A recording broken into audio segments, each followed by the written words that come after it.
اعوذ باللہ من الشیطان الرجیم بسم اللہ الرحمن الرحیم۔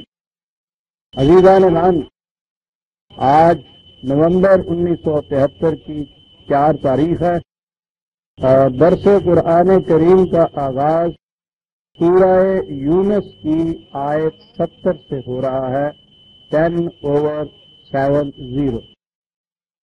سابقہ اتوار درس کا ناغہ رہا عید الفطر کی وجہ سے۔ اس سے پہلے اتوار میں درس کا موضوع خصوصی تھا، 2 اتوار درمیان میں پڑ گئے، اس لیے ذہن سے شاید ربط اور اس کا تسلسل کچھ دھندلا ہو گیا ہوگا۔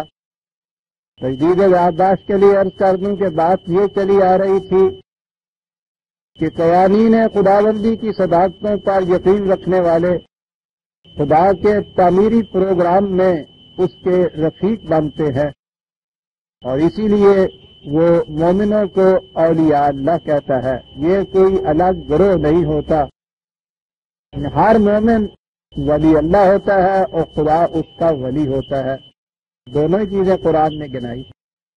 ان کے لیے اس دنیا کی سرفرازیاں اور خوشگواریاں بھی ملتی ہیں، اور آخرت کی زندگی تو اسی تسلسل میں آتی ہے۔ جو یہاں قرآن کے معیار کے مطابق سرفرازیوں کی زندگی بسر کرتا ہے وہ وہاں بھی مقرب ہوتا ہے اور سرفراز ہوتا ہے۔ اور اس کے بعد کہا کہ یہ چیز تھی خالص قوانین خداوندی کی اطاعت سے حاصل ہونے کی چیز، لیکن اس دین کو پھر مذہب میں تبدیل کر دیتے ہیں اور انہیں کہا گیا یہ مذہبی پیشوائیت۔ یہ عجیب و غریب قسم کے عقائد وضع کرتے ہیں۔ خصوصیت سے قرآن نے کہا یہ ہے کہ ویسے تو فریب دینے والے دنیا میں مختلف اقسام کے لوگ ہوتے ہیں۔ ان کے فریب کی نوعیت یہ ہوتی ہے کہ یکتبون الکتاب بایدیہم ثم یقولون ھذا من عند اللہ۔ یہ خود اپنی طرف سے کچھ باتیں گھڑتے ہیں اور لوگوں کے سامنے پیش کرتے ہیں یہ کہہ کر کہ یہ خدا کی شریعت۔ اسے کہتے ہیں افتراء علی اللہ، اپنی طرف سے کوئی چیزیں وضع کرنا اور اسے خدا کی طرف منسوب کر کے پیش کرنا۔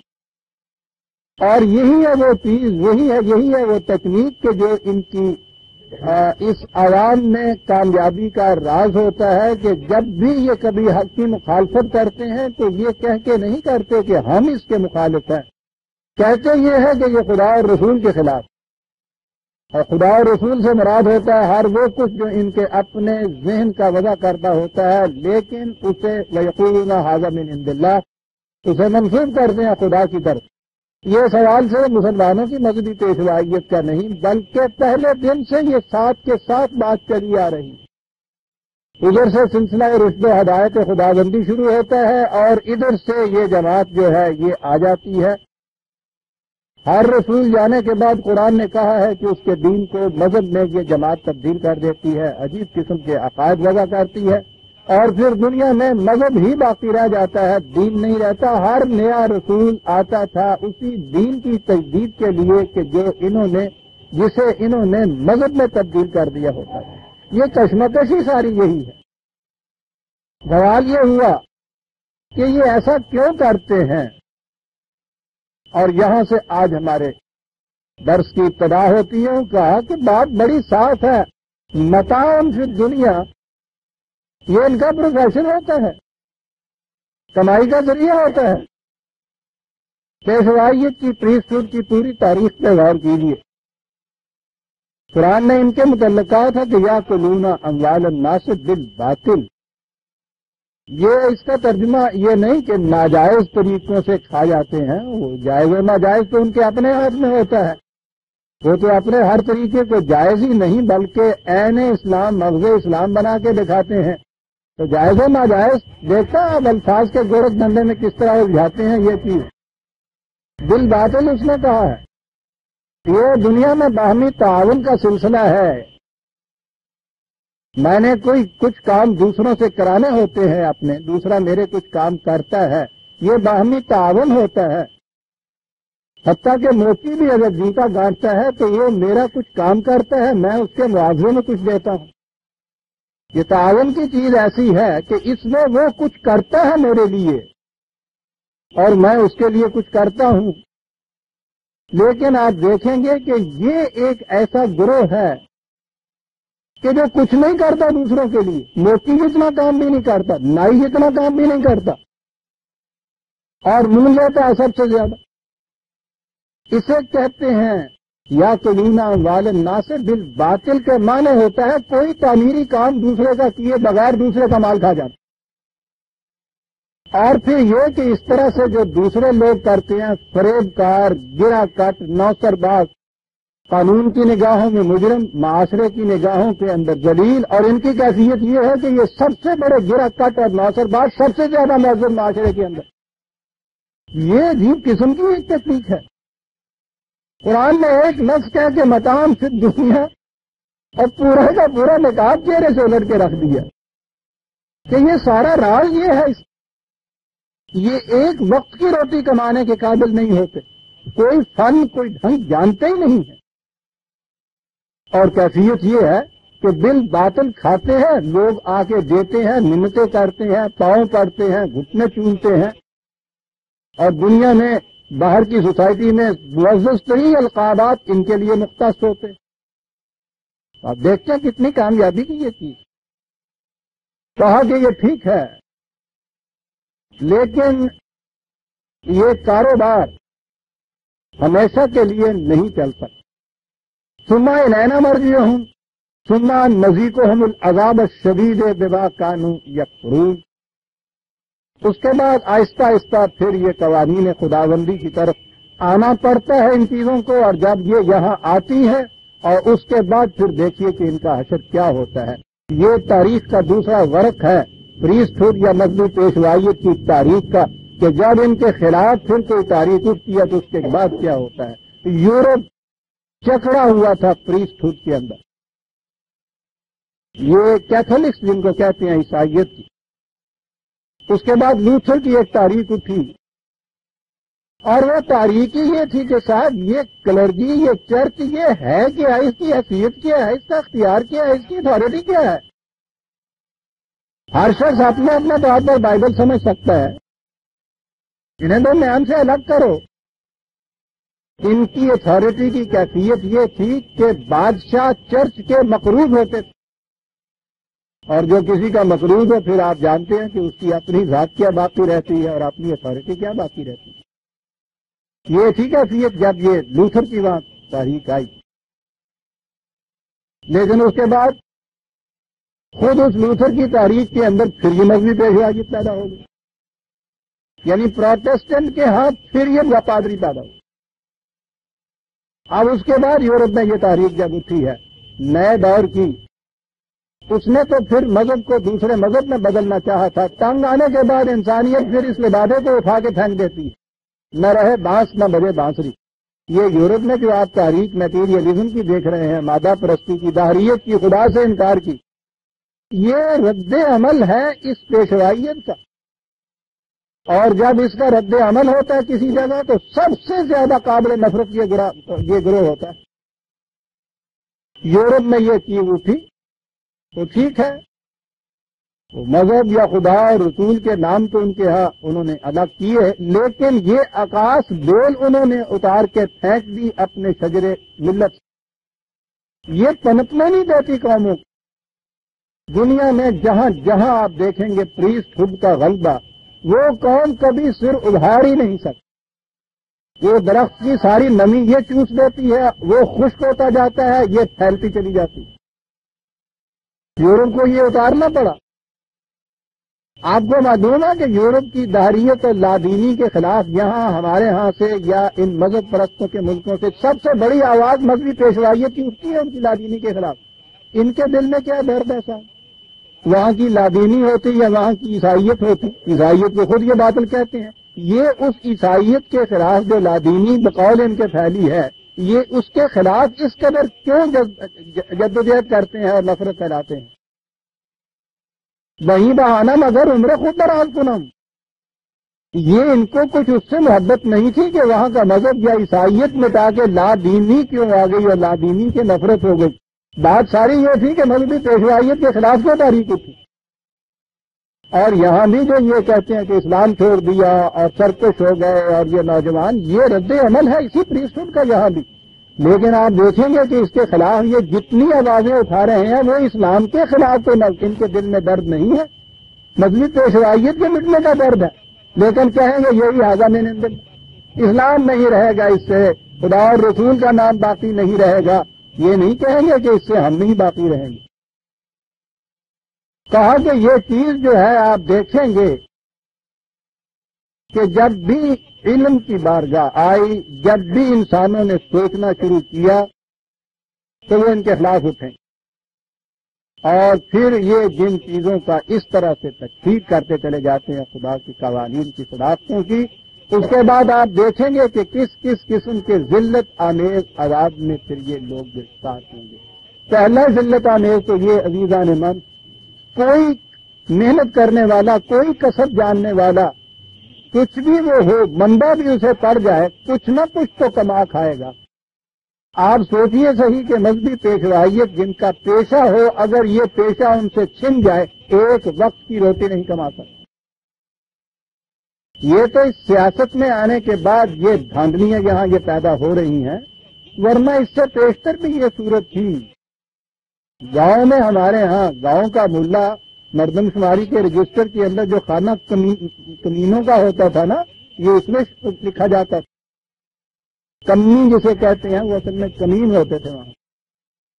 قرآن نے کہا ہے کہ جب بھی اس کے خلاف یہ رد عمل اٹھے گا تو آپ دیکھیں گے کہ یہ سب سے زیادہ یہ ذلیل ہو جائیں گے، اس لیے کہ کوئی ان کو ایک وقت کی روٹی کمانے کا ڈھنگ ہی نہیں ہے. یہ شدید ترین عذاب ہے دنیا کے اندر جو کسی قوم کو ملتا. اور یہ کہنے کے بعد پھر قرآن اپنے انداز کے مطابق آیا تاریخی شہادتوں کی طرف. اور میں نے جیسا کہ اپنے اس خصوصی عید کے پیغام والے خطبے میں نے کہا تھا کہ کشمکش پہلے دن سے یہی چلی آئی. یہ جو چراغ مصطفی سے شرار بولہبی کی کشمکش وہ کہہ رہا ہے، یہ ہے ہی مذہبی پیشوائیت کی کشمکش. اور اسی سے قرآن پھر انبیاء کرام کی داستانیں اور اقوام سابقہ کے قصے ہمارے سامنے لاتا ہے کہ یہی بتانے کے لیے کہ وہ آ کر ایک خدا کے قوانین کی دعوت دیتے تھے، اور یہی گروہ تھا جو سب سے پہلے ان کی مخالفت کرتا. اور یہاں سے قرآن نے شروع کر دیا پہلے سے ہی ان تاریخی شہادات کی ابتدا حضرت نوح علیہ السلام سے وہ کرتا ہے قصے کی ابتدا. وَاتْلُ عَلَيْهِمْ نَبَأَ نُوح، اب ان کے سامنے تم پیش کرو داستان قوم نوح. میں یہ عرض کر دوں کہ قرآن کریم میں یہ جن انبیاء کرام کے نام آئے ہیں اور جن اقوام کی سرگزشتوں کو بتایا گیا ہے، یہ وہی تھے جو سامی النسل تھے، عرب اور اس کے گرد و پیش کے علاقے میں جو آئے تھے. ورنہ قرآن تو یہ کہتا ہے کہ ہر قوم میں ہم نے ہادی بھیجا، ہر قریے میں ہم نے رسول بھیجا، ساری دنیا میں یہ کچھ کیا. تو چونکہ اولی مخاطب قرآن کی یہی عرب قوم تھی، اس لیے یہ قصص یہ داستانیں اسی صورت میں میسر ہو سکتی تھیں کہ یہ جانتے ہو ان لوگوں کو، جانتے ہو ان اقوام کو کہ جن کے متعلق یہ کچھ کہا جاتا ہے. ورنہ اگر قرآن پہلے وہاں کہتا کہ تمہیں پتہ نہیں کنفیوشن کی قوم کے ساتھ کیا ہوا، تو یہ تو دیکھتے رہ جاتے کہ سرکار یہ نام کس کا لیا جا رہا ہے، ہمارے تو باپ دادا نے بھی کبھی نہیں سنا. یہ تو پہلے تو یہی بتانا پڑتا، اور پھر یہ چیز مؤثر نہیں ہو سکتی. ہمارے سامنے کسی کا کوئی انجام عبرتناک ہوا ہو تو اس کی بات آپ کے سامنے کی جائے تو آپ دیکھتے ہیں کیسے دل نشیں ہوتی ہے. اور غائبانہ جس سے آپ جانتے ہی نہ ہو کوئی باتیں کی جائیں تو وہ افسانہ نظر آتی ہے. یہ وجہ ہے کہ قرآن کریم نے اپنے ہاں نام صرف ان انبیاء کا لیا اور داستانیں انہی اقوام کی بیان کی جن سے عرب معروف، جو عربوں کے ہاں معروف، جنہیں وہ جانتے تھے. وہ یہ کہتا ہے کہ تم دن رات ان کی ویران بستیوں کے کھنڈرات پہ سے گزرتے ہو، دیکھتے نہیں کہ کس طرح سے وہ اپنی اجڑی ہوئی ثروتوں کی داستانیں بتا رہے ہیں. تو گویا یہ ان کی باتیں کہہ رہے تھے کہ جن کے کھنڈرات سے یہ گزرتے تھے، جن کی کہانیاں ان کے ہاں پہلے ہی چلی ہوئی تھیں، جنہیں یہ جانتے تھے، جن سے یہ واقف تھے، اور یہی ہیں وہ انبیاء جنہیں انبیاء بنی اسرائیل کہا جاتا ہے، سینیٹک ریس، ثانی النسل انبیاء اور اقوام۔ تو وہیں سے بات قرآن شروع کرتا ہے کہ قوم نوح کا ذکر ان سے کام تھا، اور اس قال لقوم ہی یا قوم میں عرض کر دوں کہ قرآن یہ ساری داستانیں یوں نہیں کرتا کسی ایک مقام پہ انہوں نے قصہ نوح لیا یا قوم نوح اور مسلسل اس کی پوری داستان ایک جگہ دوہرا دی، پھر کسی دوسری قوم کا قصہ لیا پھر اس کی یوں دوہرا دی۔ یہ نہیں اس کا انداز، کیونکہ یہ تاریخ کی کتاب نہیں ہے۔ وہ تو جو ایک نقطہ لاتا ہے بنیادی، اس نقطے کی تائید میں ایک شہادت پیش کرتا ہے، اور جس قوم کی سرگزشت پیش کرتا ہے اس میں سے نمایاں طور پہ وہ واقعہ سامنے لاتا ہے جس کا تعلق اس نقطے سے ہے جو اس وقت زیر بحث ہوتا ہے۔ یہ وجہ ہے کہ مختلف جگہ ان اقوام کے، ان انبیاء کے تذکرے آتے ہیں، کسی جگہ ایک ٹکڑا ہوتا ہے، کسی جگہ دوسرا ٹکڑا ہوتا ہے۔ ستابیم اللہ کے نزدیک تو وہ کہتا ہے کہ بے ربط ہے، اب اسے کیا بتایا جائے کہ یہاں ربط کی تو کیفیت یہ ہے کہ لہو خورشید کا طبقے اگر ذرے کا دل چیریں، لیکن محرم نہیں ہے، تو ہی نواح ہے راز کا، اسے ربط نظر کہاں آتا ہے؟ یہ تو قصہ گو ہے، یہ تو سامری ہے سارے، اور قصے میں تو تسلسل ہونا چاہیے نا۔ جہاں بات درمیان میں بات ٹوٹ رہی ہو وہاں اپنی طرف سے کچھ لگا دیا جائے، تو ان کے ہاں تو ربط اس کے معنی ہوتے ہیں۔ ربط معنوی کا تو یہ جانتے ہی نہیں ہوتا کیا ہے، معنی تو ان کے ناریل میں سمجھ ہی نہیں سکتے تھے، بے ربطی نہیں ہوتی۔ قرآن نے جس مقام پہ جس سٹریس دینا ہوتا ہے، جس پوائنٹ کے اوپر، ان داستانوں میں جو ٹکڑا اس سے متعلق ہوتا ہے اسے وہ ابھار کے وہاں لاتا ہے۔ تو جب بھی مختلف مقامات پر ان اقوام کی سرگزشتیں آپ کے سامنے آئیں تو وہاں دیکھیے کہ بات وہ کیا کر۔ یہاں یہ نہیں کہا کہ نوح نے کیا کہا، حضرت نوح علیہ السلام نے، انہوں نے کس طرح مخالفت کی۔ بات یہاں کا شروع کرتا ہے کہ اس قال لقوم یا قوم ان کان کبر علیکم مقامی و تذکیری بآیات اللہ فعلی اللہ توکلت۔ اگر میرا یہاں ٹھہرنا، میں جو کچھ تمہیں کہتا ہوں، تمہاری غلط روش کے تباہ کن نتائج سے جو تمہیں آگاہ کرتا ہوں، میری یہ تذکیر و تنویر اگر اتنی ہی گراں تم سے گزرتی ہے تو گزرا کرے۔ تمہاری جمعیت خاطر کے لیے میں اپنے اس مشن کو تو نہیں چھوڑ سکتا۔ میں نے تو یہ کہنا کہے جائیں گے، باقی رہا یہ کہ تم جو دھمکیاں دیتے ہو کہ ہم اس طرح مخالفت کریں گے اور یوں تباہ کر دیں گے اور تمہاری قوم کے ساتھ، تمہاری ساتھیوں کے ساتھ یہ کریں گے، میرا بھروسہ خدا کے قوانین کے لیے۔ ہماری دھمکیاں اس کا جواب یہ ہے عزیزان من، حق اور صداقت کا جو پیغام لے کر اٹھتا ہے وہ کسی سے کمپرومائز نہیں کرتا۔ مفاہمت اور مصالحت یہ تو مفاد پرستیوں کے لیے ہوتی ہے۔ حق کی آواز اٹھانے والا مفاہمت کیا جانتا ہے، مصالحت کیا چیز ہوتی ہے۔ یہ ٹھیک ہے کہ بات جو کی جاتی ہے وہ ایک حکمت کے ماتحت کرنی چاہیے، جنہوں کہنے نے ڈانگ نہیں مار دینی چاہیے، لیکن یہ معنی نہیں ہے کہ اس سے کچھ مفاہمت یا کمپرومائز یا مصالحت کی جاتی ہے، قطعاً نہیں۔ وہ کہتے ہیں کہ اگر ایسا ہی ناگوار گزرتا ہے گزرا کرے، فَأَجْمِعُوا أَمْرَكُمْ وَشُرَكَاءَكُمْ، تم اور تمہارے ساتھی جتنے بھی ہم نوا ہیں اس معاملے میں سارے اکٹھے ہو جاؤ، مل کے جو جی میں آتا ہے کر لو۔ ثُمَّ لَا يَكُنْ أَمْرُكُمْ عَلَيْكُمْ غُمَّةٌ، اور دیکھو ڈھونڈ ڈھونڈ کے میرے خلاف تدبیریں اور سکیمیں اور حربے اور نشتر جمع کر لو، رہ نہ جائے کوئی بات، کچھ حسرت رہ جائے تمہارے جی میں کہ یہ کچھ نہ ہم نے کر کے دیکھ لیا۔ کیا بات ہے صاحب کہنے والے، للکار ہوئی نا ایک شخص کی۔ تم بھی آ جاؤ، تمہارے ساتھی بھی آ جائیں، جتنی تدبیریں تمہارے ذہن میں آتی ہیں ساری اکٹھی کر لو، کوئی رہ نہ جائے، اوجل نہ ہو جائے تمہاری نگاہوں سے کہ بعد میں یہ کہو کہ یہ نہ ہم نے تم مقصود ہو رہی ہے، پھر کر گزرو جو تم نے کر گزرنا ہے۔ ولا تنظرون، ہمیں محنت بھی نہ دو۔ وہ کتنا بڑا یقین محکم ہوتا ہے اپنے بات کی سچائی پر اور اس کی آخر الامر کامیابی پر، ہر چیز کہہ دی۔ فَأَجْمَعُوا أَمْرَهُمْ، مستحکم کر لو اپنی اسکیم، شرکاؤ کم، ساتھیوں کو بلا لو، تو مولا یکن امرکم علیکم غمت، کوئی تدبیر کوئی اسکیم میرے خلاف تمہاری نظروں سے اوجھل نہ رہ جائے، اور اس کے بعد تم مقبول نہیں گیا، ہمارے خلاف جو کچھ کرنا ہے کرو، ولا تم ضرور محنت بھی نہ دو اس میں۔ کہا کہ یہ سب کچھ کر کے دیکھ، اور اس کے بعد فَإِن تَوَلَّيْتُمْ، اور اگر اس کے بعد تم دیکھ لو کہ تم واقعی غلطی پر تھے اور اپنی اس روش سے باز آ جاؤ، تو یہ نہ سمجھو، یہ دیکھیے جو پوائنٹ میں کہہ رہا تھا کہ سٹریس کرتا ہے قرآن، بات کہی تھی متاع فی الدنیا، کہ یہ مذہبی پیشوائیت کا مدار دنیا کی مفاد پرستی ہوتی ہے، یہاں کا کچھ فائدہ حاصل کرنا ہوتا ہے، کمائی کا ذریعہ ہوتا ہے۔ کہا کہ یہ چیز کہ تم اگر اس روش سے باز آ جاؤ تو اس کے بعد پھر تمہارے ہاں تو یہ ہوگا نا کہ تمہارے ہاں کا ایک مناظر، ایک مولوی، ایک پیشوا، ایک مقتدا، وہ سب کچھ مناظرے کرتا ہے، مباحثے کرتا ہے، جنگ و جدل کرتا ہے، کچھ قوموں سے ٹوٹ کے ادھر آ جاتی ہے تو وہ اس کے لیے مزید آمدنی کا ذریعہ بن جاتی ہے۔ کہا کہ اگر تم اپنی روش سے باز آ جاؤ تو ایک بات تمہیں میں بتاتا ہوں، اور وہ یہ فما سألتکم من اجر، میں تم سے کچھ نہیں مانگوں گا۔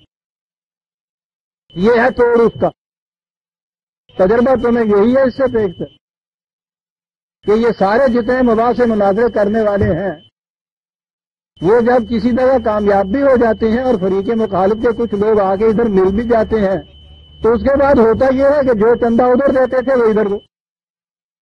بنیاد تھی نا متاع فی دنیا کی۔ آپ دیکھتے ہیں اب رب کہاں ہے جی؟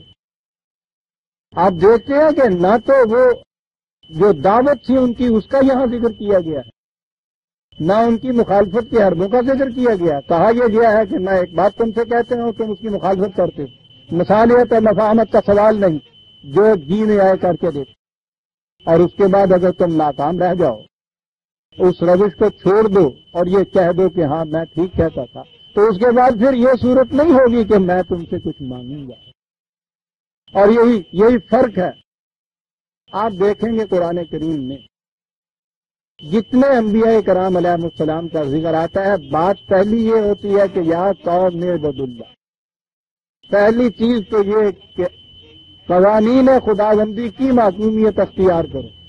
تو ایک چیز تو یہ کہ میں اپنا کچھ تم سے منواتا نہیں ہوں، اور اس کے ساتھ آپ دیکھیں گے اسی سانس میں یہ کہا ہوا ہے ہر جگہ ما سألتکم من اجر، اور میں اس کے لیے تم سے کوئی معاوضہ نہیں مانگتا۔ یہ وہ پیشوائیت کی جو بنیاد اور جڑ ہے یہاں کٹ جاتی ہے۔ یہ ہے دین جو خدا کے نام پہ تمہیں دعوت دیتا ہے اور اس کو ذریعہ معاش نہیں بناتا۔ ورنہ کبھی سوچو تو صحیح کہ یہ اتنی بڑی چیز نبی آ کے کہتا ہے، قرآن اس کو دہراتا ہے، ایک پہلا ٹکڑا تو اتنا عظیم کہ اعبدوا اللہ، صرف خدا کے قوانین کی اطاعت کرو، کسی اور کی معصومی اختیار نہ کرو، ساتھ یہ کہ میں تم سے کچھ نہیں مانگتا۔ ٹھیک ہے، اللہ کو تو بیٹے کی بات نظر آئے گی، اس لیے کہ وہ تو پہلی بات جو ہے وہ کہتا اس لیے کہ دوسرے کے لیے کہہ کہ میں تم سے تو یہ مانگتا ہوں، ہر مداری کی طرح روپے کے دو کے چار بناتا چلا جاتا ہے چھنن ڈھنن، اور اس کے بعد جھولی دیتا ہے کہ دے جا بابا چمڑی کی جھونپڑی میں آگ لگی ہے۔ یہ چیز جو ہے دین اور نقبی پہ مذہب میں یہ بنیادی فرق ہے۔ متاع فی دنیا وہاں یہ ہے جذبہ محرکہ، یہاں کیفیت یہ ہے کہ اگر پھر تم اپنی غلط روش سے باز آ جاؤ تو اس میں میرا کوئی فائدہ نہیں ہے۔ فما سألتکم من اجر، میں تم سے کچھ نہیں۔ دین کی بات وہی کر سکتا ہے عزیزان جو اسے پیشہ نہ سے کہے کہ ما سألتکم من اجر، سألتکم من اجر، قرآن عزیزان بغیر کسی قسم کے معاوضے کے، بغیر کسی اجر کے تو جذبہ محرکہ ہی نہیں ہوتا کام کرنے کا۔ کسی کام کے لیے بھی میں اٹھوں اس میں مجھے کچھ حاصل ہوتا ہوگا تو میں اٹھوں گا، ورنہ اٹھ ہی نہیں سکتا، کوئی کام نہیں کر سکتا اگر اس کے لیے یہ نہ سمجھے کہ اس میں میرا یہ فائدہ ہے، مجھے یہ ملے گا۔ میٹیریلی نہ ملے صحیح، ذہنی طور پر ملے، جذباتی طور پر ملے، اجر کے بغیر تو انسان اٹھتا ہی نہیں، بات ہی نہیں کرتا۔ یہ ایک بنیادی چیز ہے، انسان کی سائیکالوجی ہے اس کے اندر۔ فرق دیکھیے، ما سألتکم من اجر، میں تم سے نہیں کوئی اجر مانگتا، اور یہ نہ سمجھو کہ جذبہ محرکہ اجر نہیں ہے، ان اجری الا علی اللہ، یہ ہے قرآن عزیزہ نے مان۔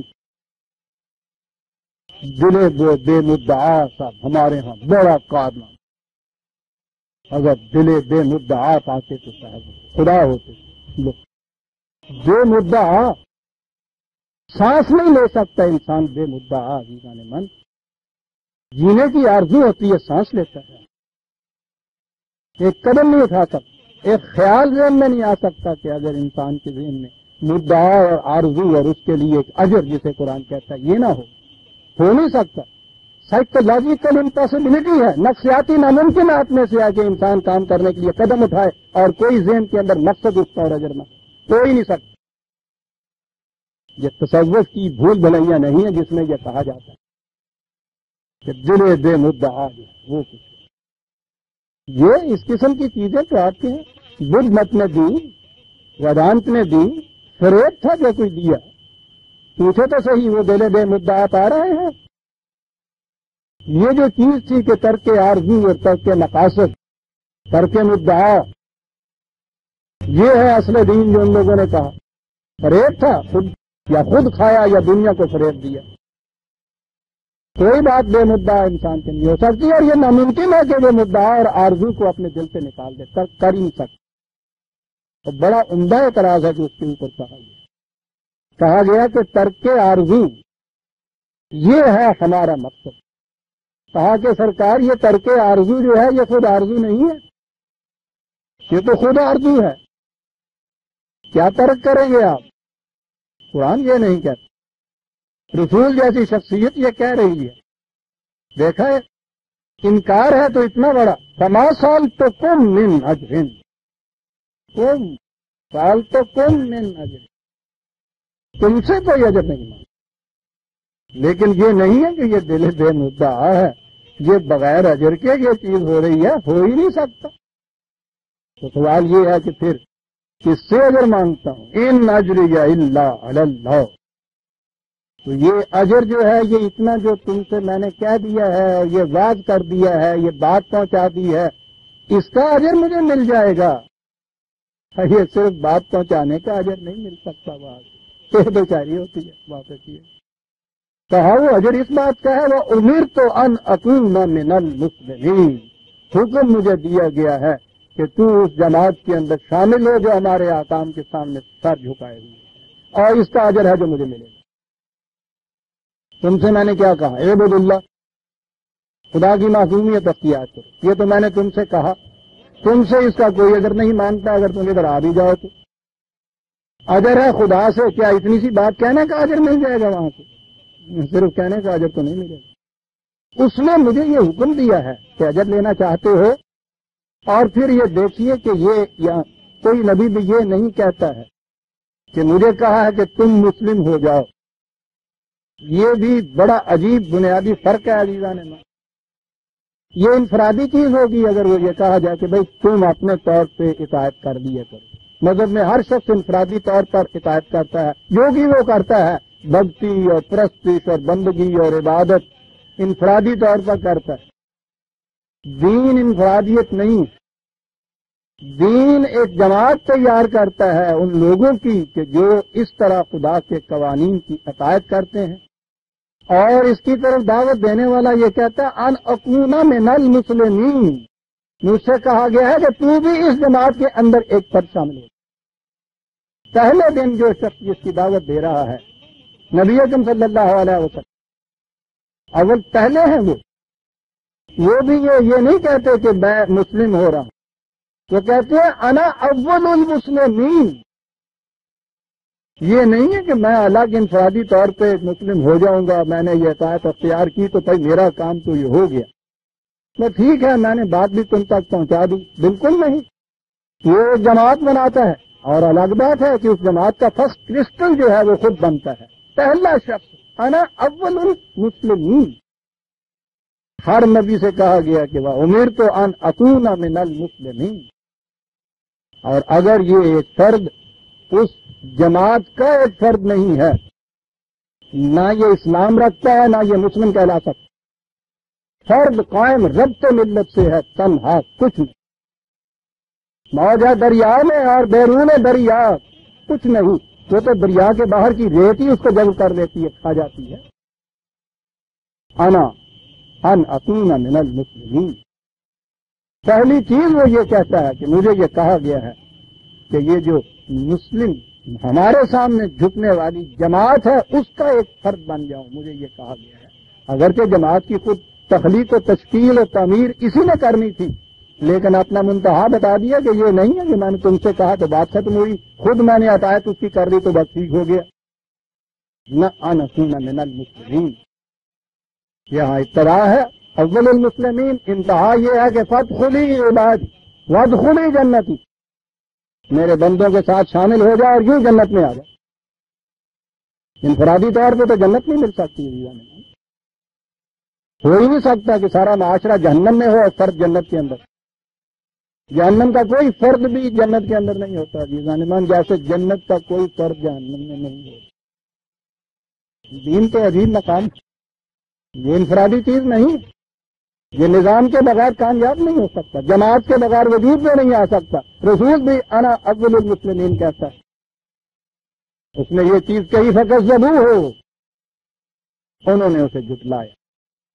یہ جھٹلایا کیا چیز؟ یہ چیز کہ تم جو کہتے ہو کہ ہماری روش کا یہ نتیجہ ہوگا، غلط ہے، یہ نہیں۔ تم جو کہتے ہو کہ بچے گا وہ جو اس طریق پہ چلے گا جو میں کہہ رہا ہوں، غلط ہے یہ۔ فَكَذَّبُوهُ فَنَجَّيْنَاهُ وَمَن مَّعَهُ فِي الْفُلْكِ، درمیان کی کڑیاں یہاں دوہرائی نہیں قرآن میں، اس سے پہلے سورہ اعراف کے اندر یہ پوری تفصیل دے دی ہوئی ہے، ہر بار نہیں دہراتا وہ ان چیزوں کو، جسے کہتے ہیں کہ قرآن میں تکرار بہت ہے، تکرار تو کسی ایک جگہ بھی نہیں اس کے اندر۔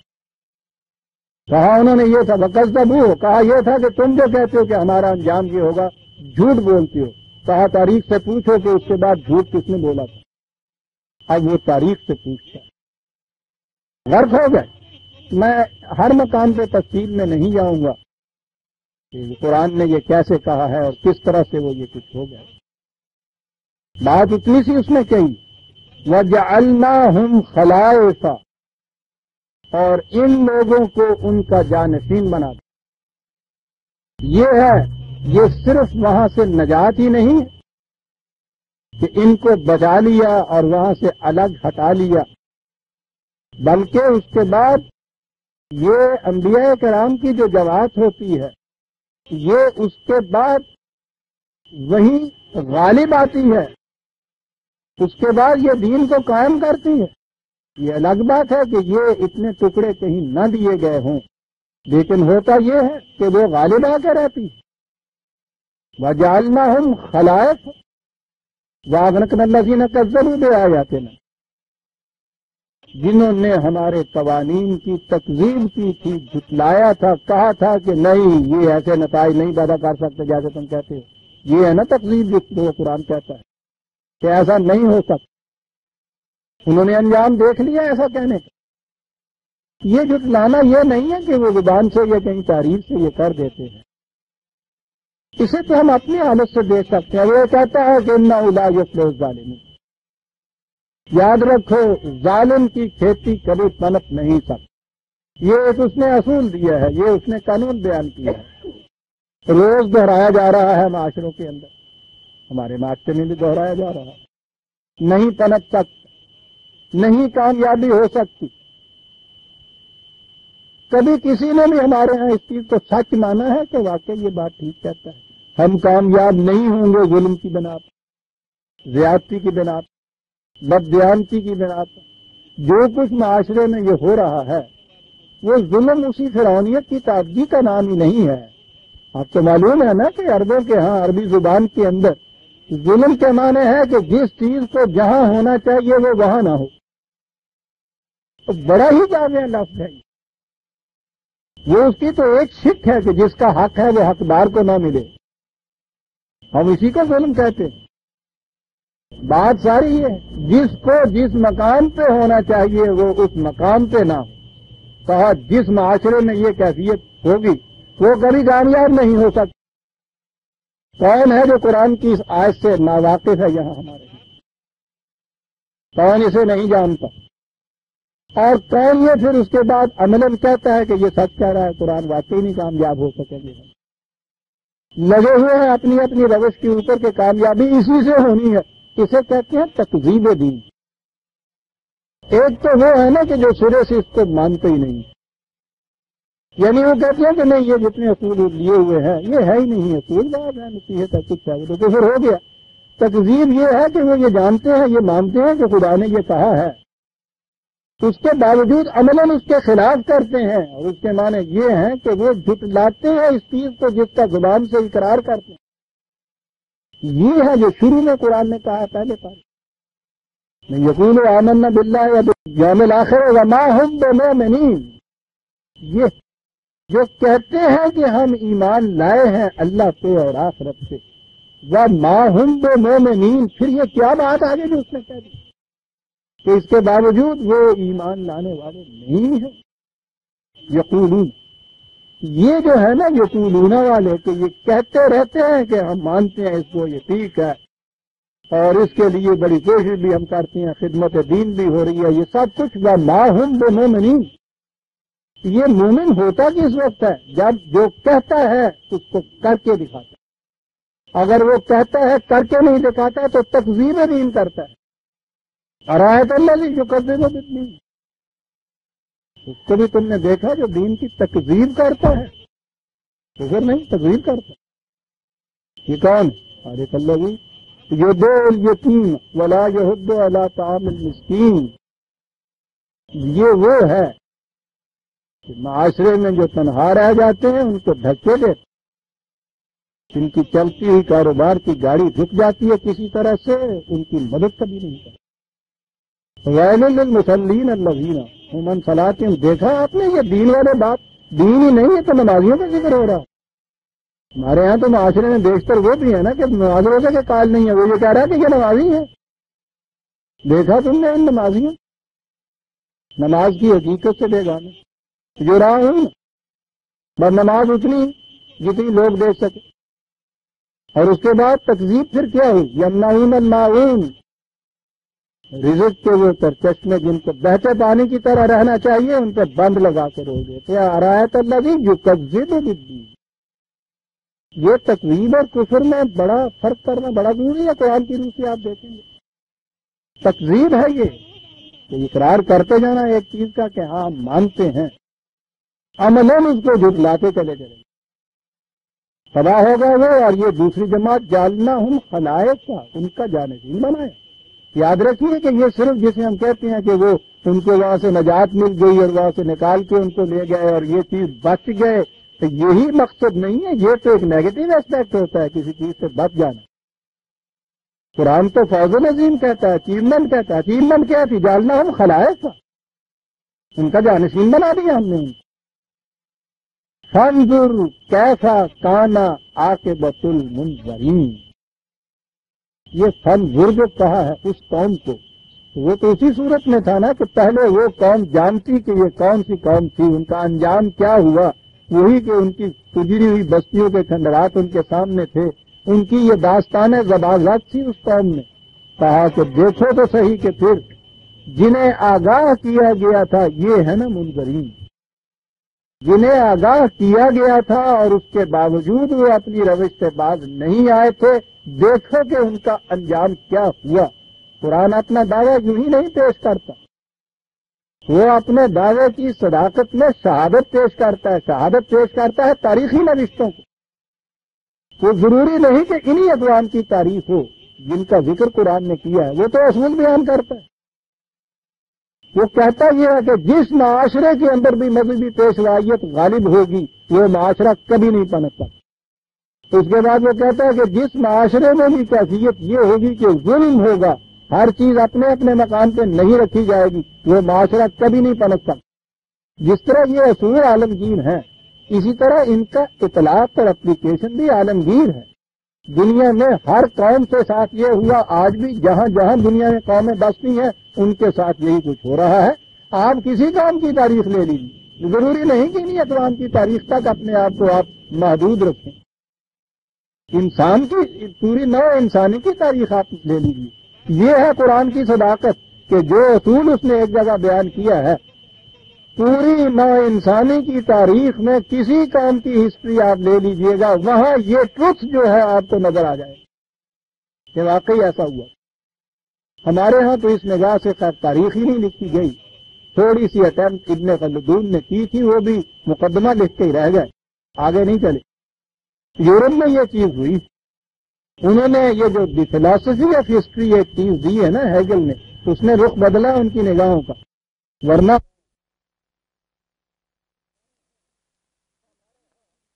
ہمارے ہاں ہسٹری ہوتی تھی، وقایع نگاری ہوتی تھی، یہ کہ وہ اس کی ایک فلسفی بیان کی جائے کہ اس قوم کے ساتھ یہ کیوں ہوا تھا، انہوں نے یہ چیز کی ہے، اور ان کے ہاں پھر یہ ہسٹری اس انداز سے مرتب ہوئی۔ گیبن کی ہسٹری روما کی اگر آپ لے لیجئے، اسی میں آپ دیکھیے کہ وہ جو واقعات بیان کرتا چلا جاتا ہے اس کے ساتھ اپنی نگاہ اور اپنی تحقیق کی روح سے وہ جن اسباب پہ پہنچتا ہے، اسباب و علل ساتھ بیان کرتا ہے کہ یہ وجہ تھی، اس کا نتیجہ یہ نکلا۔ اور چھوٹے پیمانے پہ تو آپ بریفاو کی کتاب دیکھ لیجیے، میکنگ آف ہیومینٹی، اس میں آپ کو نظر آئے گا کہ وہ کہتا ہے۔ میں کہہ یہ رہا ہوں کہ یہ نہ تو سامی اقوام کی تاریخ ہے، نہ یہ صرف عربوں سے کہی گئی ہے، یہ تو یونیورسل ٹروتھس ہیں، ابدی حقائق ہیں جو بیان کی ہیں قرآن میں۔ ان کی صداقتیں دنیا کی کسی قوم کی تاریخ بھی آپ لیں گے، وہاں سے ان کی صداقتیں آپ کو ملتی چلی جائیں گی۔ تاریخ کا مطالعہ، کسی قوم کی تاریخ کا بھی مطالعہ آپ نے کرنا ہو، اس نگاہ سے کیجئے، اور آپ دیکھیں گے کہ ان کی سرگزشتیں قرآن کے ان ابدی قوانین کی صداقتوں کی شہادتیں بنتی چلی جائیں۔ فانظر کیسا کان عاقبۃ المنذرین ثم بعثنا من بعدہ رسلا الی قومہم فجاؤہم بالبینات۔ اس کے بعد بھی یہ سلسلہ جاری رہا، مختلف قوموں کی طرف اس طرح سے آگاہ کرنے والے آتے رہے، واضح دلائل لے کر، بینہ فما کانوا لیؤمنوا بما کذبوا بہ من قبل۔ کہنے لگے وہاں ایک چیز تھی جو آڑے آ جاتی ہے انسان، اور وہ ہے اس کا پندار نفس۔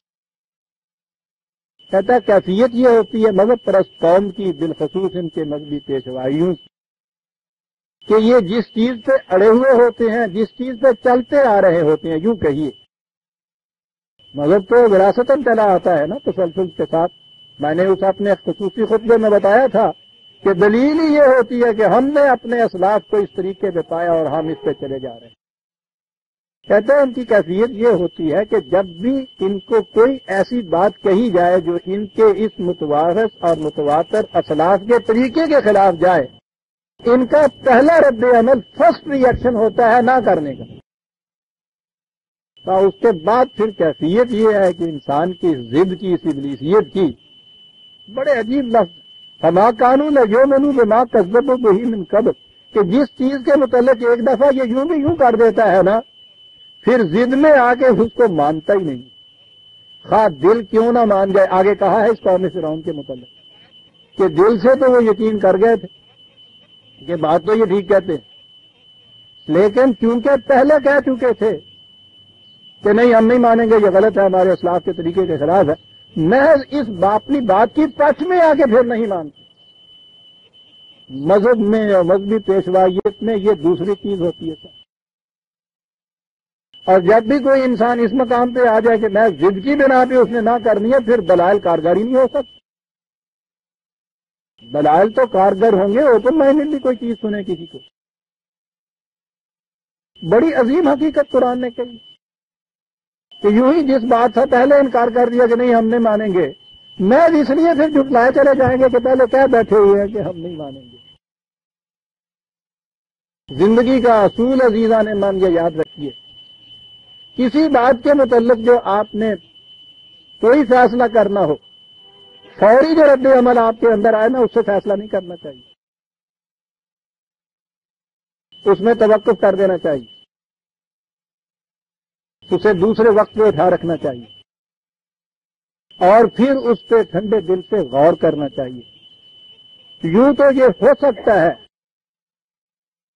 اگر 100% کیسز میں نہ بھی ہوگا تو بیشتر کیسز میں یہ ہو سکتا ہے کہ دلائل و براہین پہ غور کرنے کا آپ کو موقع مل جائے اور آپ صحیح نتیجے پہ پہنچ جائیں۔ لیکن اگر آپ نے پہلا ریئیکشن آپ کا جو ہے، جو ریپلس ہوتا ہے آپ کے ہاں سے، اس کی بنا پہ فیصلہ کیا تو وہ فیصلہ جذبات پہ مبنی ہوتا ہے، حقائق اور دلائل پہ نہیں ہوتا۔ اور اس کے بعد پھر قرآن کہتا ہے کہ جب ایک دفعہ یہ انسان یوں کر دیتا ہے تو وقت کی ضد آ جاتی ہے پھر اس کے بعد کہ بات سمجھ میں آ بھی جائے تو محض جو پندار نفس کی شکست سے بچنے کے لیے وہ جو ایگو ہوڈ جس کو کہتے پھر اپنی بات پہ اڑا رہتا ہے۔ چلے یہ اس لیے بھی ان قوموں کی تباہی ہوئی کہ انہوں نے پہلے سے یہ کہہ دیا اور پھر اس بات کے اوپر اڑ گئے۔ اور یہ مذہبی مناظرے مباحثے تو ہوتے ہی اس طرح سے، پہلے فیصلہ کر کے جاتے ہیں نا کہ ہماری بات سچی ہے دوسرے کی جھوٹی، جو یہ پہلے فیصلہ نہ کرے مناظرہ کر ہی نہیں سکتے۔ اب دونوں آپس میں پہلے فیصلہ کر کے آئے ہوئے تو یہ برسوں مناظرہ آپس میں کرتے رہے، یہ خاک کسی صداقت کے اوپر کے حق کے اوپر پہنچے ہیں۔ وہ تو لا یمسہ الا المطہرین قرآن کہتا ہے، حقائق سے تو مس وہ کر سکتا ہے جو پہلے اپنے دل و دماغ کو ان چیزوں سے پاکیزہ کر دے۔ وَمَن يَكْفُرُ بِالطَّاغُوتِ وَيُؤْمِن بِاللَّهِ فَقَدِ اسْتَمْسَكَ بِالْعُرْوَةِ الْوُثْقَىٰ۔ پہلی شرط یہ ہے ایمان باللہ کی، کفر بالطاغوت، پہلے یہ کر کے ہے۔ اور اگر پہلی چیز کو اتنا ضد کے ساتھ اپنے قلب کے اندر پیوست کر رکھا ہے اور اس کے بعد کیفیت یہ ہو کہ جو بات سامنے آئی ہے سوچے سمجھے بغیر محض اس رجحان پہ جو جذبات پر مبنی ہے یوں کر دیا، اس کے بعد وہ کہتا پھر انسان آ جاتا ہے بات کی ٹچ میں، پھر نہیں مانتا۔ انہوں نے یہ کیا، کیا الفاظ ہیں عزیزان من، الفاظ نہیں کیا نتیجہ نکالا اس بات کا، اللہ ہوا قرآن ہے عزیزان من، قرآن۔ یہ جو چیز تھی کہ پہلے ہی ریئیکشن کے ماتحت یوں کر دیا جو جذبات کا پیدا کردہ تھا، اور پھر اس کے بعد لاکھ سمجھائیے، لاکھ دلائل دیجیے، لاکھ شواہد لائیے، پھر نہیں مانا جاتا۔ کہا یہ کیا ہے، کذالک نطبع علی قلوب المعتدین، یوں مورے لگ جاتی ہیں سمینے سوچنے والوں کے دلوں کے اوپر بھی۔ پہلے ریئیکشن میں یہ تجاوز کر گیا اس حد، اس کو اس کے اندر رہنا چاہیے کہ ہاں صاحب میں دیکھوں گا، سوچوں گا، غور کروں گا، پھر کسی نتیجے پہ پہنچوں گا۔ پہلا ہی اس کے اندر جو ریئیکشن ہوا نا، جو جم کر کے وہاں پہنچا کہ نہیں صاحب غلط ہے، جھوٹ کہتے ہو، کیا کہا ہے معتدین یہاں، یہ اس انکار کرنے میں حد کے اندر نہیں رہا۔ اور اس کے بعد پھر نطبع علی قلوب المعتدین، مہریں لگ جاتی ہیں، سمجھنے سوچنے کی صلاحیت ہی ختم ہو۔ لہم قلوب لا یفقہون بہا، سمجھنے سوچنے کی صلاحیتیں رکھتے ہیں لیکن ان صلاحیتوں سے پھر کام نہیں۔ کسے کہتا ہے قرآن مہریں لگ، وہ جو پہلے ہی شروع ہے کہ یہ ہے وہ جن کے متعلق سواء علیہم انذرتہم ام لم تنذرہم لا یؤمنون۔ پھر اس کے بعد تم انہیں ان کے نتائج سے آگاہ کرو نہ کرو، وارننگ دو نہ وارننگ دو۔ انہوں نے جو وہاں سیل کیا اپنے آپ کی اس کل سمجھنے والی صلاحیت کے اوپر سیل کر دیا اس کو، اب وہ بوتل ہے سیلڈ ہو گئی ہوئی، اندر کو جا ہی نہیں سکتی۔ کیسے سیل ہوتی ہے اس نے کہا وہ کہ جو پہلے ہی جذبات سے ایک فیصلہ کر بیٹھتا ہے انسان، یہ ہے قرآن۔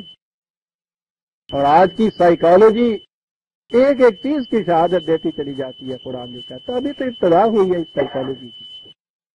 وہ جتنی اس قسم کی چیزیں لوگوں نے مانی ہوتی ہیں، یہ سائیکو انالیسس والے کرتے یہ ہیں کہ پہلے سے جو چیزیں پیوست ہوتی ہیں ان کے انکانشیس مائنڈ کے اندر، ان کو ڈگ آؤٹ کرتے ہیں، وہاں ان پھانسوں کو نکالتے ہیں۔ اور ان کے تجربے یہ ہے کہ اس نکالنے کے بعد کچھ پھر کہنا نہیں پڑتا، خود ہی وہ ایک چیز کو مان لیتے ہیں۔ یعنی یہ جو سیل تھی انہوں نے خود لگا رکھی، یہی مانے تھی حقیقت میں۔ یہ اگر اتر جائے تو خود قبول کر لیتا ہے اس چیز۔ قرآن نے جو کہا تھا نا یکفر بالطاغوت کا، وہ یہ ہے کہ یہ جو چیزیں پہلے سے تم نے یہ غلط چیزوں کو اپنے قلب میں پیوست کیا ہوا ہے، انہیں پہلے نکالنے کی ضرورت ہے. کم از کم ذہنی طور پہ تو اس کے لیے آمادہ ہو کے آ جاؤ کہ نہیں ہم سوچیں گے سمجھیں گے پھر کسی نتیجے پہ پہنچیں گے، پھر ٹھنڈے دل سے اس کے بعد غور کرو. اس نے کہا کہ سوال ہی نہیں کہ پھر نہ مانے، وجود اس کے کہ وہی چیز پھر ضد کی نہ درمیان میں آئے. کہا کہ پھر ہم انبیاء کا سلسلہ حضرت نوح کے بعد اور چلا آگے چلا. ثم بعثنا من بعدهم موسیٰ و ہارون الی فرعون و ملئہ، پھر ہم نے موسیٰ اور ان کے بھائی علیہ السلام کو فرعون اور ان کے سرداران قوم کی طرف بھیجا. ان کی کیا کیفیت تھی؟ فاستکبروا، یہ وہی جو ان کے ہاں وہی جو میں نے کہا، انہوں نے کہا یہ تھا. اور وہ بھی ایک بہت بڑی حقیقت ہے عزیزان میں. یہ جب آئے تھے تو حضرت موسیٰ اور فرعون، حضرت ہارون دونوں بھائی یہ بنی اسرائیل کی قوم سے تھے.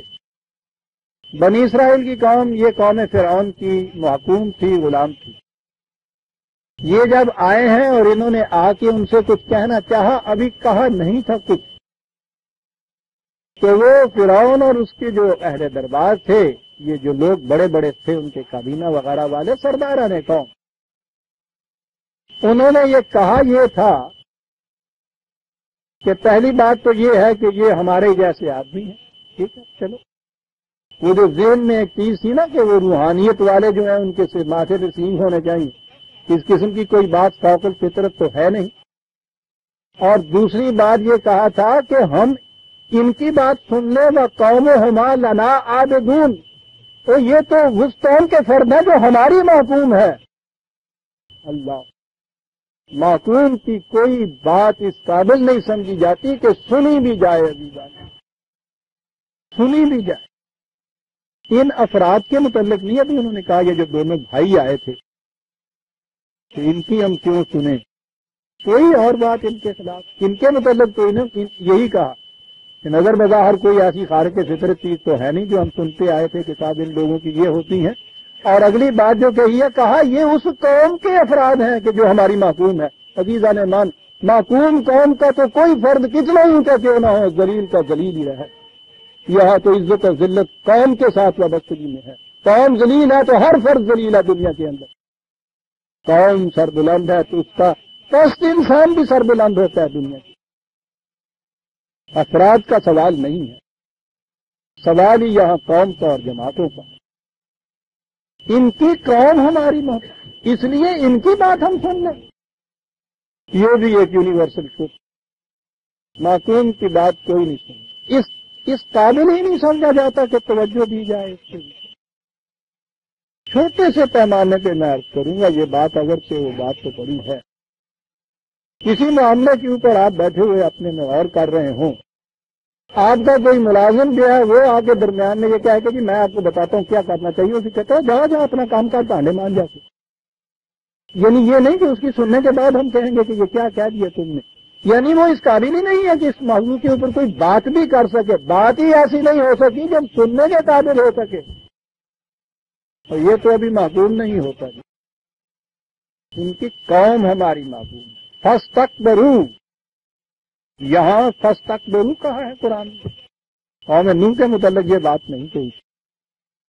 استکبار تھا یہ، ہمارے معقول ہمارے سامنے آ کے باتیں کرنے لگتے ہیں. معقول قوم ہم سے کہتی ہے کہ تم تباہ ہو جاؤ گے اور ہم آگے ہو جائیں گے. کہتا سنو تو صحیح، یہ پاگل کہیں گے. وَقَانُونَ قَوْمًا مُجْرِمِينَ، کہا یہ تکبر، یہ ہٹ درمی کاہے کی تھی، کیوں تھی؟ اس لیے کہ یہ اس معقوم قوم کا جو کچھ ان کا مال اچان ہوتا تھا اس کا استحصال کرتے تھے، ایکسپلائٹ کرتے تھے. بات لم یہ تھی کہ اس قوم کی محنت کو غصب کرتے تھے.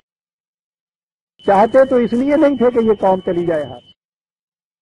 استکبار اس بنا کے اوپر تھا کہ ہم حاکم ہیں، یہ معصوم ہے. دونوں چیزیں عزیزاں نے میں نے کہا تھا کہ عربی زبان میں ہی جرم کے بنیادی معنی ہوتے ہیں دوسرے کے درخت سے پھل کاٹ کے اپنے گھر لے آنا. اسے ہی ایکسپلائٹیشن کہتے ہیں.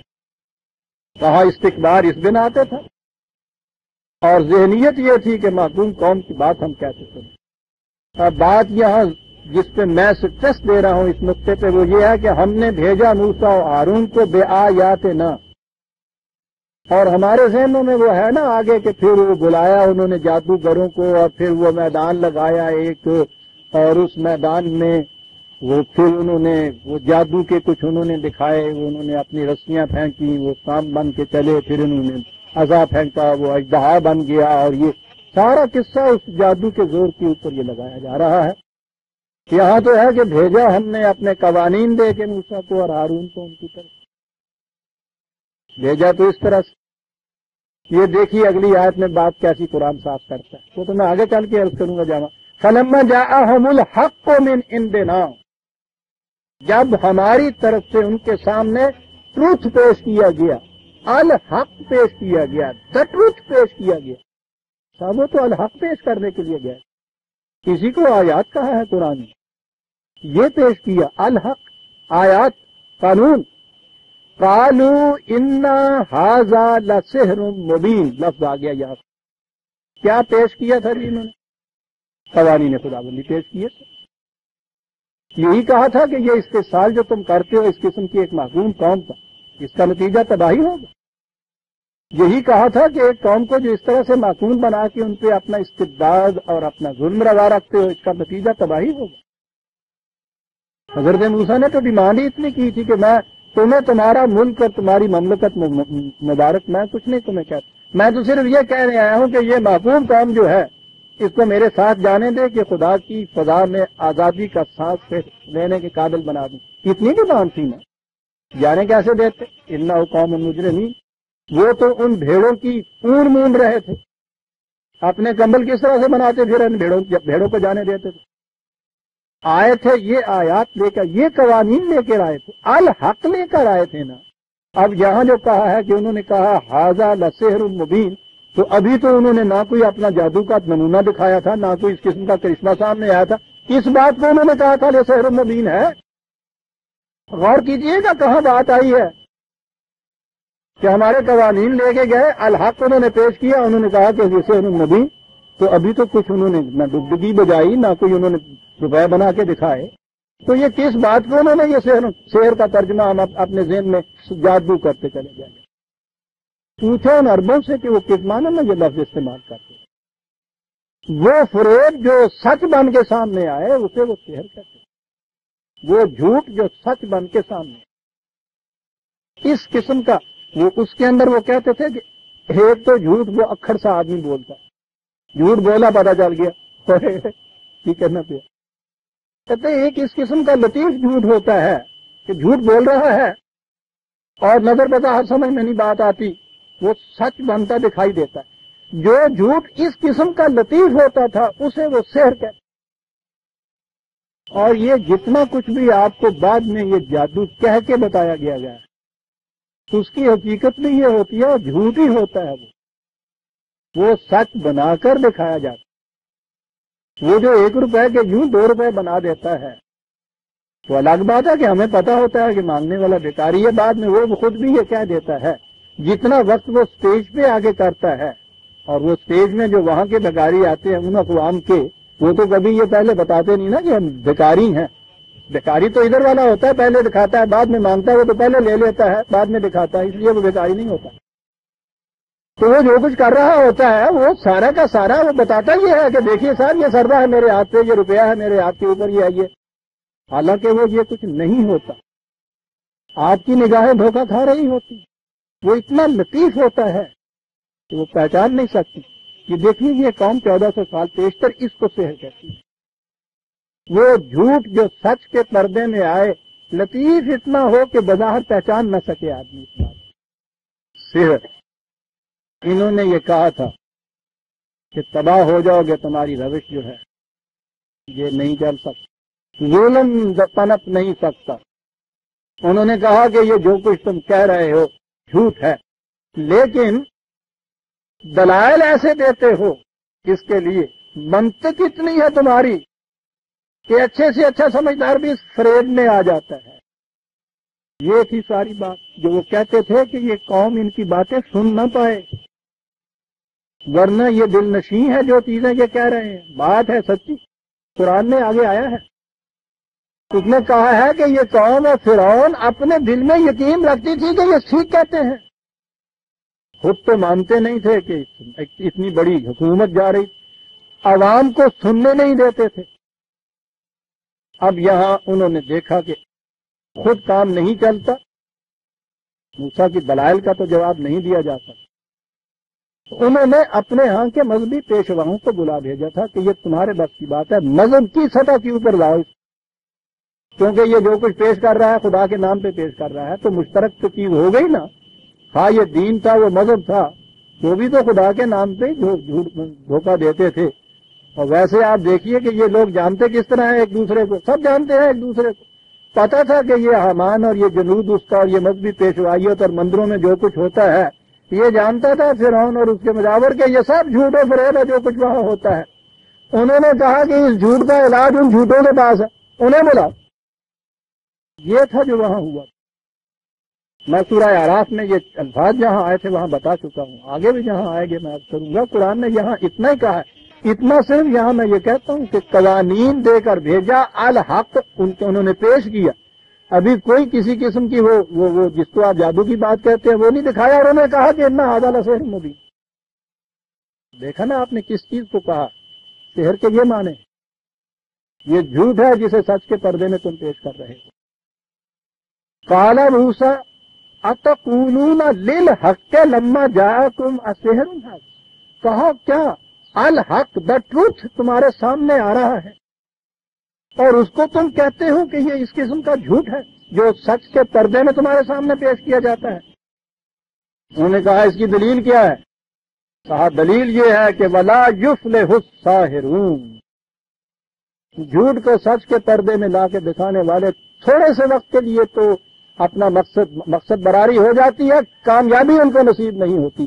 یہاں لفظ فلاح قرآن نے کہا ہے، فلاح ہوتا ہے کسی جو بیج ڈالا جائے اس کا اسی قسم کا پھل آ جائے، ہنگامی طور پہ یوں ہی کرشمہ سازیاں کر کے تو وہ دکھا سکتا ہے، یہ کہ اس کا وہ جھوٹ کا بیج سچ کا پھل لے آئے یہ کبھی نہیں ہو سکتا۔ لا یفلح الساحر، انتظار کرنا پڑتا ہے، اس کے جھوٹ کے پردے کو بے نقاب ہونے کے لیے وقت لگتا ہے، جتنا بیج کو پھل بننے کے اندر وقت لگتا ہے، پہچان اس کی پھل میں جا کر ہوتی۔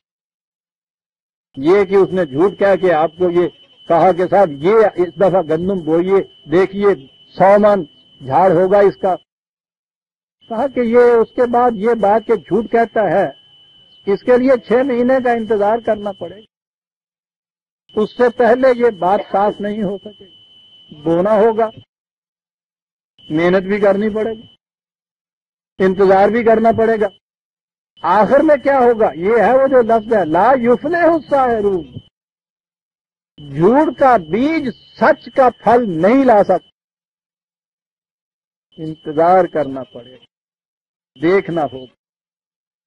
اب آ گئے جناب وہی دلیل، پروپیگنڈا کرنے والے، مذہبی پیشوائیت بڑھ گئی آگے، دیکھا یہ ساحر جو بلائے تھے کیا انہوں نے کہا؟ پہلے ہی ڈگڈگی بجا، قالوا اجئتنا لتلفتنا عما وجدنا علیہ آباءنا، چل بھائی کہہ دیا قوم کو او تمہیں اسلاف کے مسلک سے برگشتہ کرنے کے لیے یہ آ رہے ہیں، دیکھو ان کی بات نہ سن لینا کہیں، سلف صالحین کا مسلک اس کے خلاف یہ کچھ کہہ رہے ہیں، کوئی دلیل نہیں، کوئی برہان نہیں، وہ تو جھوٹے تھے خود، دلیل کیا دیتے؟ یہ جھوٹ کس نقاب میں آ رہا ہے؟ سچ کیا ہے اس میں؟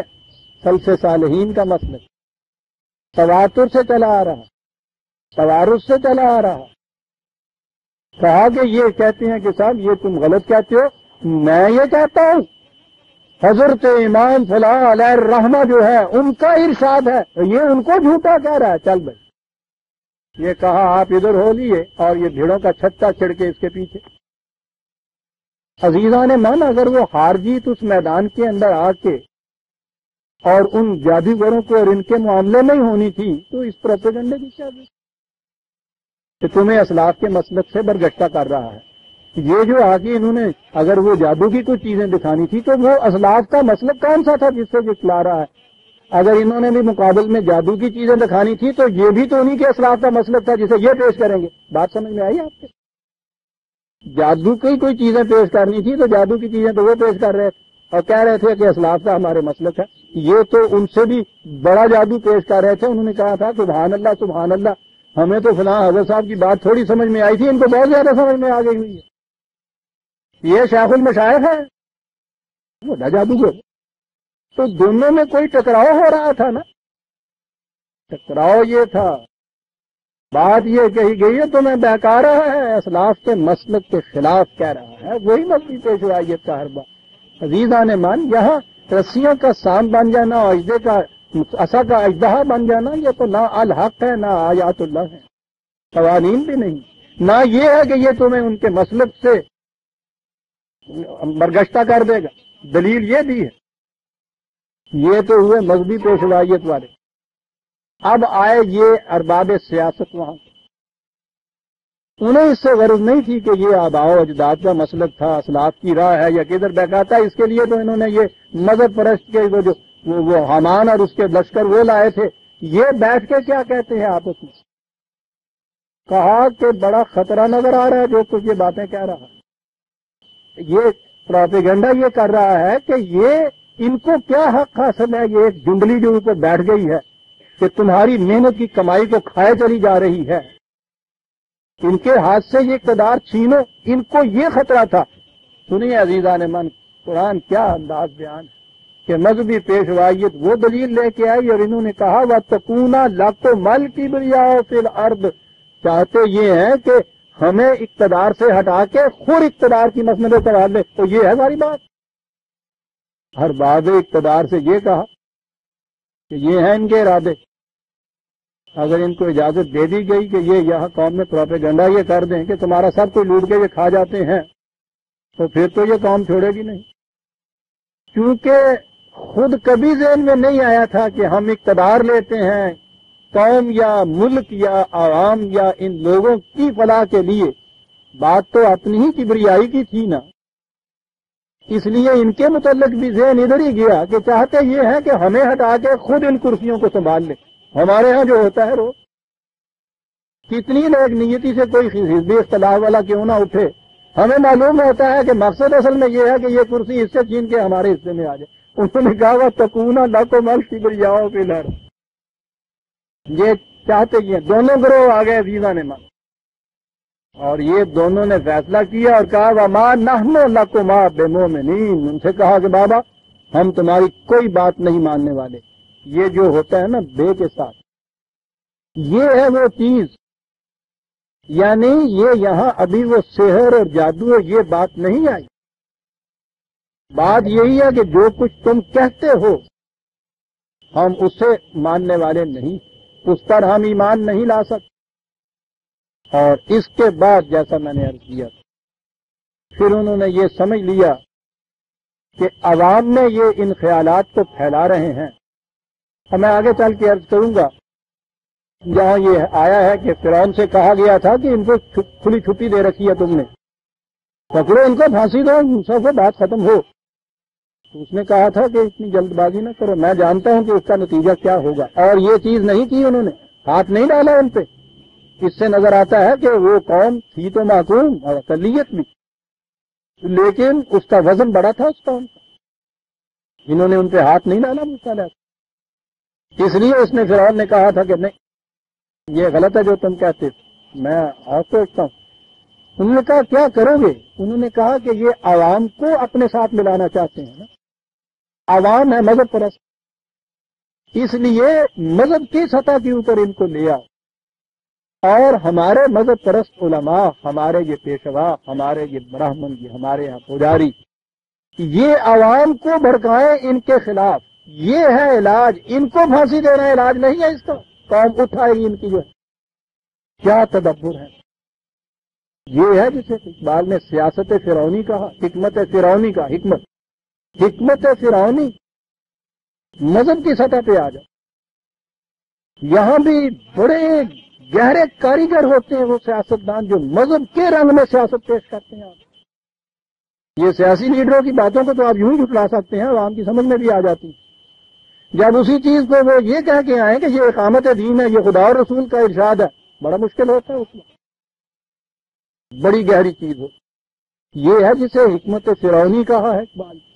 فرعون نے یہ کہا اپنے عمراء وزراء سے، سیاستدانوں سے، کہ تمہارے بس کی بات نہیں ہے یہ، عوام کو بھڑکاؤ ان کے خلاف، اور وہ صرف مذہبی پیشوا بھڑکا سکتے ہیں۔ وقال فرعون ائتونی بکل ساحر علیم، اس کے مقابلے میں انہی کو لاؤ وہ جو ہمارے ہاں کے بڑے بڑے فریب دینے والے، بڑی بڑی پستکیں اور پوسٹیں انہوں نے رکھی ہوئی ہیں اپنے ہاں، بڑے بڑے ودوان جسے کہتے ہیں، علیم کا ہے عجیب لفظ ہے قرآن کا، کہ بڑے بڑے پڑھے لکھے جتنے بھی ہیں، فقیہ ہیں اس قسم کے، مفسر ہیں اس قسم کے، محدث ہیں اس قسم کے، شیخ المشائخ بنے ہوئے ہیں، علماء کرام نام رکھا ہوا ہے، بلاؤ ان کو، اور کہا ہیں وہ سارے فریب کا، اس کا علاج ان کے ہاتھ میں،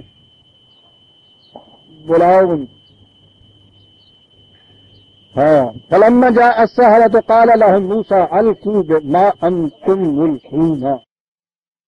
میں نے عرض کیا ہے نا کہ یہ وہ تفصیل میں یہاں نہیں دے رہا، میں وہ سب کچھ بیان کر آیا ہوا ہوں کیسے ہوا، اور قرآن میں بھی یہاں وہ الفاظ نہیں لایا، وہ تو آگے آئے گی بات۔ کہا گیا ہے موسیٰ علیہ السلام، کہا گیا ہمیں پیش کرو جو کچھ تم پیش کرنے کے لیے آئے، سامنے لاؤ، بلکہ یہ چیز ہے، ٹھیک ہے، مناظرہ ہے، لاؤ، کیا دلائل ہیں تمہارے پاس، کیا پیش کرنا چاہتے ہو، یہ ترجمہ ہے اس کا، یہ عجیب لفظ قرآن لے آیا ہے۔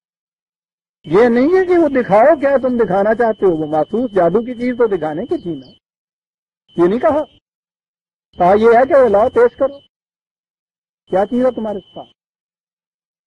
فلما القوا، انہوں نے اپنے دلائل پیش کیے، قال موسیٰ ما جئتم بہ السحر، فریب ہے بالکل، جسے سچ کے پردے میں پیش کر رہے ہو تم، ان اللہ سیبطلہ، تم دیکھو کہ خدا کس طرح سے اس کو باطل تک کس طرح سے تمہارے جھوٹ کی پردہ دری ہو جاتی ہے، ابھی کرتا ہوں۔ کہا یہ ان اللہ لا یصلح عمل المفسدین، یہاں یہ دیکھیے جرم ان کے خلاف کیا ہے، فساد برپا کرنا چاہتے ہو معاشرے کے اندر، عوام کو بھڑکا کے، دیکھا آپ نے کہاں بات لگایا قرآن، یہ ہے نا نیت تمہاری، یہاں مفسدین کیوں کہا جی ان کو، یہ کیا فساد، موسیٰ کے خلاف اگر یہ آئے تھے مناظرہ کرنے یا جادو کی چیزیں دکھانے، یہ فساد کیا تھا، فساد تو وہ تھا وہ جو حکمت فرعونی، کہ عوام کو بھڑکا دو ان کے خلاف۔ کہا میں جانتا ہوں جو کچھ تمہاری نیت، لیکن اس طرح سے فساد برپا کرنے سے تو کامیابی حاصل نہیں ہو سکتی، تم دیکھو گے کہ یہ ایسا نہیں ہو سکے گا مفتدین۔ اور یہاں سے بات ساری صاف ہو گئی برادران عزیز کہ یہ بات کیا تھی، کچھ جادو کی کرشمہ سازیاں، عجوبہ پسندیوں والی بات کوئی نہیں تھی، بات تھی وَيُحِقُّ اللَّهُ الْحَقَّ بِكَلِمَاتِهِ، تمہاری ان چیزوں کو جو تم اس قسم کے یہ دعوے کر رہے ہو اور فریب کارانہ دلائل دے رہے ہو، دیکھو یہ باطل کس طرح سے ابھی تک بے نقاب ہوتا ہے۔ خدا حق کو اسٹیبلش کرے گا کس چیز کے ساتھ، بے کلمات ہی، اپنے قوانین کے ذریعے سے، تو حق نے تو یوں اسٹیبلش ہونا۔ شروع میں کہا کہ وہ ہمارے قوانین لے کر گئے، الحق انہوں نے پیش کیا، اس کی یہ ساری مخالفت ہوئی۔ حکمت فرعونی یہ تھا کہ ان کو مذہبی سطح پہ لے آؤ، پیشوائیت کو بھیڑا دو، عوام کو ان کے خلاف مشتعل کر دو، یہ ہے جو کچھ وہ کرنا ہے۔ انہوں نے کہا کہ ٹھیک ہے، آؤ نظر عوام کے سامنے ہی صحیح بات کرو، ابھی دیکھو کیسے پول کھل جاتا ہے تمہارے اس سارے فریب کا۔ اور یہ ہے عزیزان من وہ جو چیز میں پیش کرنا چاہتا ہوں، یحق اللہ الحق بکلمات، خدا اپنے قوانین کے ذریعے سے حق کو اسٹیبلش کرے گا، شعبہ بازیوں سے تو یہ بات نہیں۔ کیا آپ سمجھتے ہیں کہ جی وہ دور تھا جادوگروں کا، اس واسطے خدا نے بھی اپنے پیغمبروں کو بھیجا اسی قسم کا جادو دے کے، اور ایک ہی سانس میں وہ پھر کہتے ہیں کہ جی جادو برحق ہے، کرنے والا کافر، معاذ اللہ معاذ اللہ۔ یہاں کرنے والا پہلا تو حضرت موسیٰ خدا کا پیغمبر، اور اس سے اگر آگے چلیں گے تو جو حق اللہ الحق بکلمات ہی، اگر یہ جادو ہے تو خدا بھی پھر اس جادو کے ذریعے سے آیا نا اپنا حق اسٹیبلش کرنے کے لیے، کرنے والا کافر اللہ ہے۔ کوئی کھڑا ہو کے پوچھے کیا، وہ تو حکمت فرعونی چلتی ہے، بھڑکا دیتے ہیں ان کو، عوام کو، نمازیوں کو۔ وَيُحِقُّ اللَّهُ الْحَقَّ بِكَلِمَاتِهِ، کیا بات ہے قرآن کی عزیزان مان، وہ تو بات صاف کرتا چلا گیا۔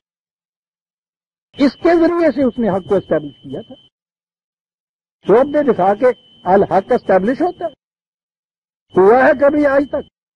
معاف رکھیے گا اگر یہ بات مانی جائے، جس کو اس کا نام یہ معجزہ کہتے ہیں، وہ بھی اتنا بڑا معجزہ دکھا دیا حضرت موسیٰ نے، باطل ہو گئی، وہ رسیاں نگل گیا، ان کا اژدہا اتنا بڑا یہ ہو گیا، وہ ساری قوم کافر کی کافر رہی پھر بھی۔ یعنی معاف رکھیے گا یہ آخری حربہ جو استعمال کیا گیا، معاذ اللہ خدا نے حق کو اسٹیبلش کرنے کا ناکام رہ گیا۔ اور جتنے بھی یہ پیغمبروں کے اس قسم کے معجزات بتاتے ہیں، کسی معجزے کے بعد بھی قرآن نے یہ کہا ہے کہ وہ ساری قوم ایمان لے آئی، اس کے بعد وہ قوم تو اسی قسم کی کافر رہی۔ تو یہ پھر کیا ہوا؟ یہ خدا نے یہ جو آخری حربہ جسے آپ کہتے ہیں وہ بھی دکھا دیا، اور وہ بھی پھر کارگر نہ ہوا، قوم کافر کی کافر رہی، تیلی بھی کھادا رکھا بھی، تیلی بھی کیتا رکھا بھی کھادا۔ معاذ اللہ کتنا بڑا اعتراض آ کے پڑا۔ اور پھر وہ کیفیت یہ ہے کہ ناکام رہ رہا ہے، اگر تو نوح کے زمانے میں ناکام رہا ہے تو اس کے بعد صالح کے زمانے میں دوہرا رہا ہے، وہاں ناکام رہا ہے، اس کے زمانے میں چلا جا رہا ہے، اور ہر جگہ یہ کہہ رہے ہیں کہ سر اس کے بعد بھی وہ قوم ایمان نہ لائی، اور یہ پھر دکھائے چلے جا رہے ہیں۔ یہ عزیزان من یحق اللہ الحق بکلماتہ، وہ حق کو اسٹیبلش کرتا ہے اپنے قوانین کی صداقت میں۔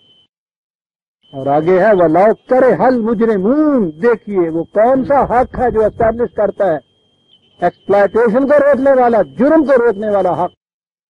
وہ تو شعبہ بازی سے اسٹیبلش نہیں ہوتا عزیزان، وہ تو اسٹیبلش ہوتا ہے کہ حق کو دنیا کے اندر سامنے لایا جائے، اور حق کی علم بردار ایک قوم تیار کی جائے، ایک نظام بنایا جائے جو اس حق کی بنیادوں کے اوپر اٹھے، اور یہ ہے وہ الحق ثابت ہوتا ہے کلمات اللہ سے، جو پھر روکتا ہے مجرمین کو ان کے جرم سے۔